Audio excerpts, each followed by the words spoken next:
শুভ সন্ধ্যা বন্ধুরা। আজ আবার আপনাদের সামনে উপস্থিত হলাম একটা নতুন কবিতা উপস্থাপন করতে।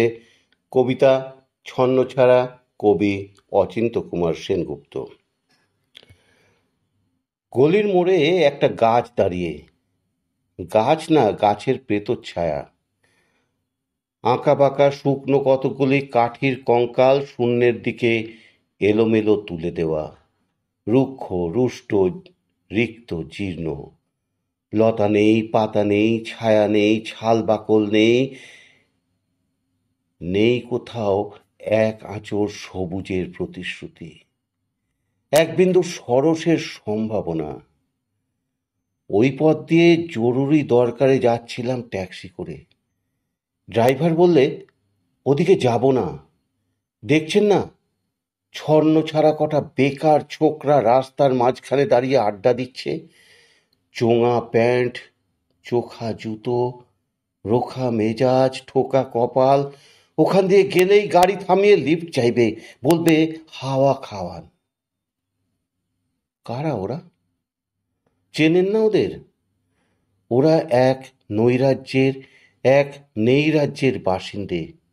ওদের কিচ্ছু নেই, ভিটে নেই, ভিত নেই, রীতি নেই, নীতি নেই, আইন নেই, কানুন নেই, বিনয় নেই, ভদ্রতা নেই, শ্লীলতা নেই, শালীনতা নেই।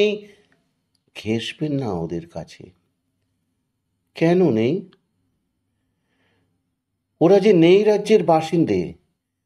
ওদের জন্য কলেজে সিট নেই, অফিসে চাকরি নেই, কারখানায় কাজ নেই, ট্রামে বাসে জায়গা নেই, মেলায় খেলায় টিকিট নেই, হাসপাতালে বেড নেই, বাড়িতে ঘর নেই, খেলবার মাঠ নেই, অনুসরণ করবার নেতা নেই, প্রেরণা জাগানো প্রেম নেই, ওদের প্রতি সম্ভাষণে কারুর দরদ নেই। ঘরে বাইরে উদাহরণ যা আছে তা ক্ষুধাহরণের সুধাহরণের উদাহরণ নয়, তা সুধাহরণের ক্ষুধা ভরণের উদাহরণ। শুধু নিজের দিকে ঝোল টানা। এক ছিল মধ্যবিত্ত বাড়ির এক চিলতে ফালতু এক রক, তাও দিয়েছে লোপাট করে। তাই এখন পথে এসে দাঁড়িয়েছে সড়কের মাঝখানে।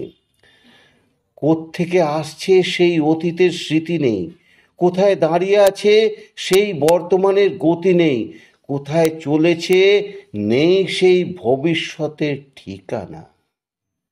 সেচহীন ক্ষেত, মণিহীন চোখ, চোখহীন মুখ, একটা স্ফুলিঙ্গহীন ভিজে বারুদের স্তূপ। আমি বললাম, না, ওদিক দিয়েই যাব, ওখান দিয়েই আমার শর্টকাট। ওদের কাছাকাছি হতে মুখ বাড়িয়ে জিজ্ঞেস করলুম, তোমাদের ট্যাক্সি লাগবে? লিফট চাই? আরে, এই তো ট্যাক্সি, এই তো ট্যাক্সি, লে হালুয়া! সোল্লাসে চেঁচিয়ে উঠল ওরা, সিটি দিয়ে উঠল, পেয়ে গেছি, পেয়ে গেছি, চল পানসি বেলঘড়িয়া। তিন তিনটে ছোকরা উঠে পড়ল ট্যাক্সিতে। বললুম, কতদূর যাবে? এই কাছেই, ওই দেখতে পাচ্ছেন না ভিড়? সিনেমা না, জলসা না, নয় কোনো ফিল্মি তারকার অভ্যর্থনা। একটা নিরীহ লোক গাড়ি চাপা পড়েছে, চাপা দিয়ে গাড়িটা উধাও। আমাদের দলের কয়েকজন গাড়িটার পিছু ধাওয়া করেছে। আমরা খালি ট্যাক্সি খুঁজছি। কে সে লোক? একটা বেওয়ারিশ ভিখিরি, রক্তে মাংসে দলা পাকিয়ে গেছে। ওর কেউ নেই, কিছু নেই। শোবার জন্য ফুটপাত আছে তো, মাথার ওপরে ছাদ নেই। ভিক্ষার জন্য পাত্র একটা আছে তো, তার মধ্যে প্রকাণ্ড একটা ফুটো। রক্তে মাখামাখি সেই দলা পাকানো ভিখিরিকে ওরা পাঁজা কোলা করে ট্যাক্সির মধ্যে তুলে নিল। চেঁচিয়ে উঠল সমস্বরে, আনন্দে ঝংকৃত হয়ে, প্রাণ আছে, প্রাণ আছে! রক্তের দাগ থেকে আমার ভব্যতা ও শালীনতাকে বাঁচাতে গিয়ে আমি নেমে পড়লুম তাড়াতাড়ি। তারপর সহসা শহরের সমস্ত কর্কশে কঠিনে, সিমেন্টে কংক্রিটে ইটে কাঠে পিচে পাথরে দেয়ালে দেয়ালে বেজে উঠল এক দুর্বার উচ্চারণ, এক প্রত্যয়ের তপ্ত শঙ্খধ্বনি। প্রাণ আছে, এখনো প্রাণ আছে। সমস্ত বাধা নিষেধের বাইরেও আছে অস্তিত্বের অধিকার। ফিরে আসতেই দেখি গলির মোড়ে গাছের সেই শুকনো বৈরাগ্য বিদীর্ণ করে বেরিয়ে পড়েছে হাজার হাজার সোনালি কচি পাতা, মর্মরিত হচ্ছে বাতাসে। দেখতে দেখতে গুচ্ছে গুচ্ছে উতলে উঠছে ফুল, ঢেলে দিয়েছে বুকের সুগন্ধ। উড়ে এসেছে রং বেরঙের পাখি, শুরু করেছে কলকণ্ঠের কাকলি। ধীরে ধীরে পত্রপুঞ্জে ফেলেছে স্নেহার্দ্র দীর্ঘ ছায়া, যেন কোনো শ্যামল আত্মীয়তা।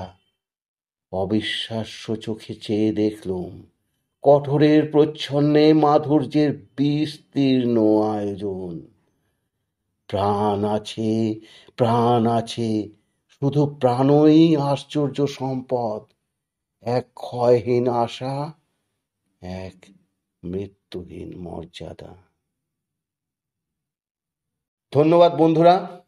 আমার আজকের উপস্থাপনা কবিতা ছন্নছাড়া যদি আপনাদের ভালো লেগে থাকে তাহলে অবশ্যই একটা লাইক দেবেন, শেয়ার করে দেবেন আপনার সকল বন্ধুবান্ধব আত্মীয় স্বজনদের মাঝে, কমেন্ট করবেন। আর পরিশেষে অনুরোধ রাখলাম আমার রবির কবিতাঙ্গন চ্যানেলটিকে আপনারা সাবস্ক্রাইব করে আমাকে আরও এগিয়ে নিয়ে যেতে সাহায্য করুন। ধন্যবাদ।